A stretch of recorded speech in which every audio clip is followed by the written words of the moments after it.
The Daily Stoic, 366 Meditations on Wisdom, Control and Choice.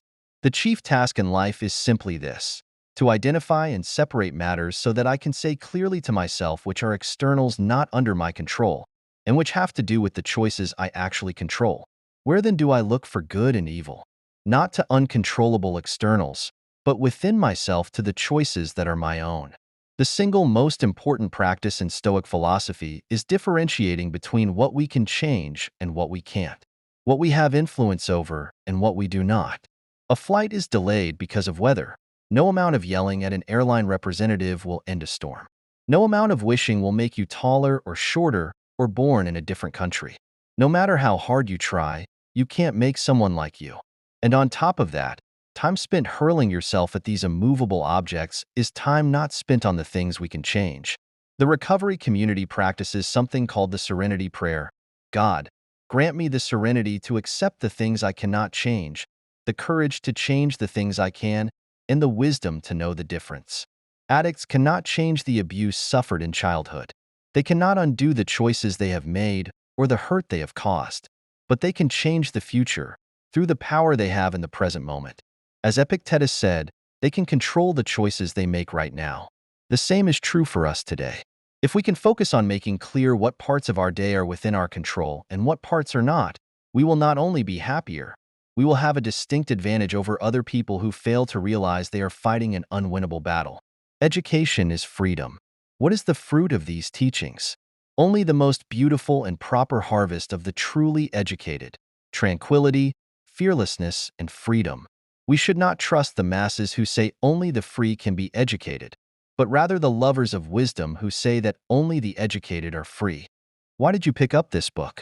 Why pick up any book? Not to seem smarter, not to pass time on the plane, not to hear what you want to hear.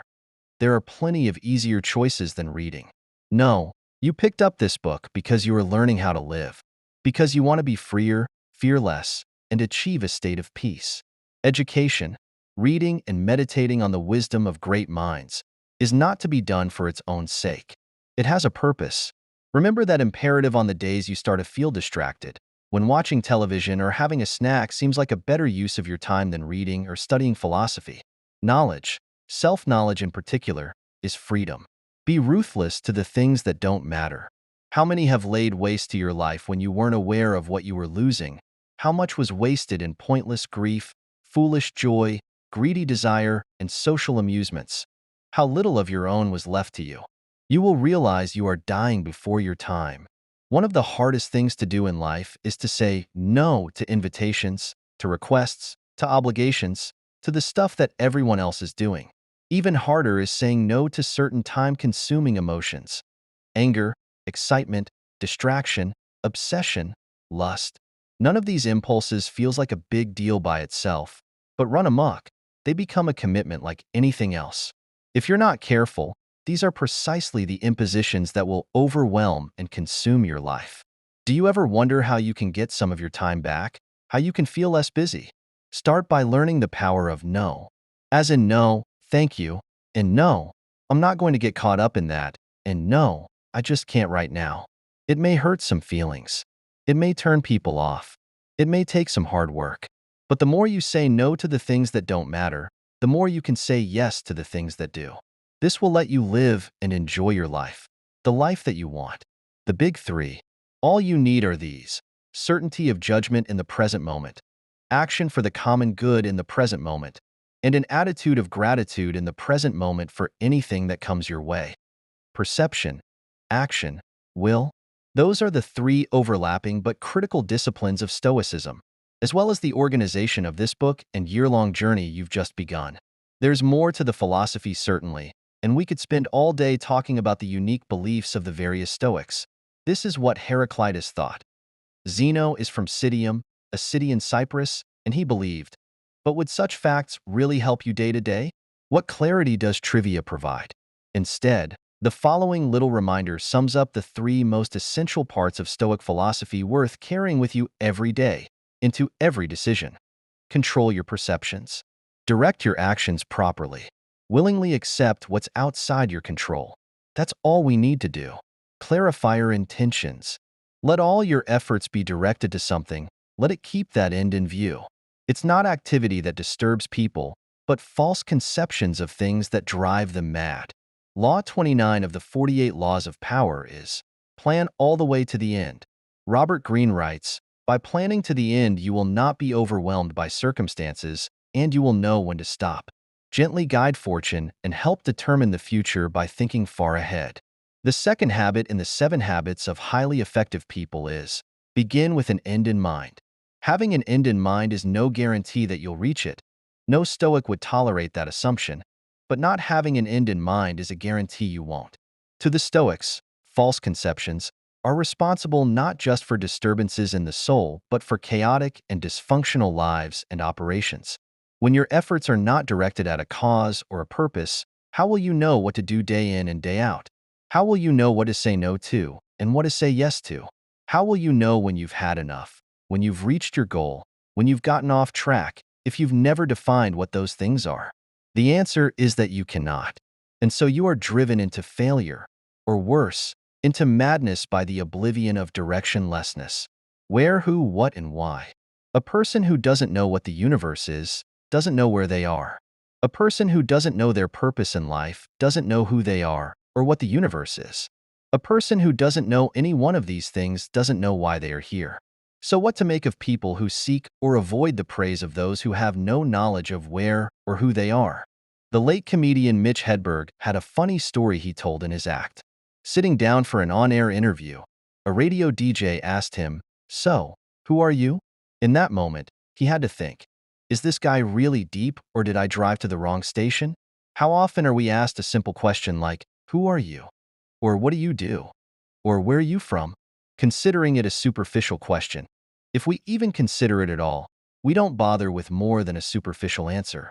But, gun to their head, most people couldn't give much in the way of a substantive answer. Could you? Have you taken the time to get clarity about who you are and what you stand for? Or are you too busy chasing unimportant things, mimicking the wrong influences, and following disappointing or unfulfilling or non-existent paths? 7 clear functions of the mind.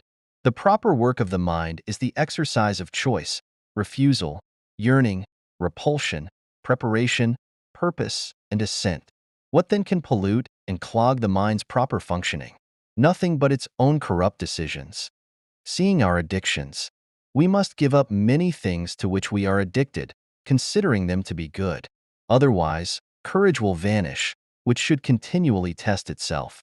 Greatness of soul will be lost, which can't stand out unless it disdains as petty what the mob regards as most desirable. What we consider to be harmless indulgences can easily become full-blown addictions. We start with coffee in the morning, and soon enough we can't start the day without it. We check our email because it's part of our job, and soon enough we feel the phantom buzz of the phone in our pocket every few seconds. Soon enough, these harmless habits are running our lives. The little compulsions and drives we have not only chip away at our freedom and sovereignty, they cloud our clarity. We think we're in control, but are we really? As one addict put it, addiction is when we've lost the freedom to abstain. Let us reclaim that freedom. What that addiction is for you can vary. Soda? Drugs? Complaining? Gossip? The internet? Biting your nails? But you must reclaim the ability to abstain because within it is your clarity and self-control. What we control and what we don't. Some things are in our control, while others are not. We control our opinion, choice, desire, aversion, and in a word, everything of our own doing.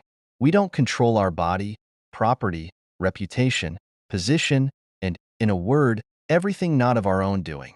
Even more, the things in our control are by nature free, unhindered, and unobstructed, while those not in our control are weak, slavish, can be hindered, and are not our own.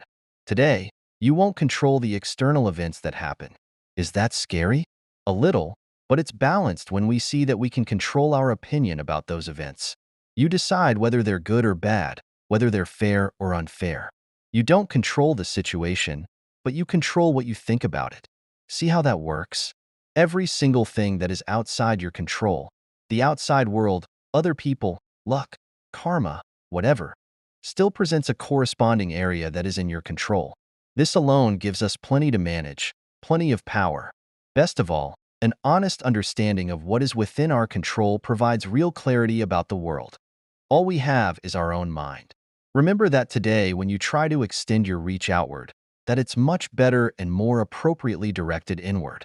If you want to be steady, the essence of good is a certain kind of reasoned choice, just as the essence of evil is another kind.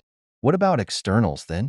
They are only the raw material for our reasoned choice, which finds its own good or evil in working with them. How will it find the good? Not by marveling at the material. For if judgments about the material are straight, that makes our choices good, but if those judgments are twisted, our choices turn bad. The Stoics seek steadiness, stability, and tranquility, traits most of us aspire to but seem to experience only fleetingly. How do they accomplish this elusive goal? How does one embody the word Arian used to describe this teaching of Epictetus? Well, it's not luck. It's not by eliminating outside influences or running away to quiet and solitude. Instead, it's about filtering the outside world through the straightener of our judgment. That's what our reason can do. It can take the crooked, confusing, and overwhelming nature of external events and make them orderly. However, if our judgments are crooked because we don't use reason, then everything that follows will be crooked, and we will lose our ability to steady ourselves in the chaos and rush of life. If you want to be steady, if you want clarity, proper judgment is the best way. If you want to be unsteady, for if a person shifts their caution to their own reasoned choices and the acts of those choices, they will at the same time gain the will to avoid. But if they shift their caution away from their own reasoned choices to things not under their control, seeking to avoid what is controlled by others, they will then be agitated, fearful, and unstable.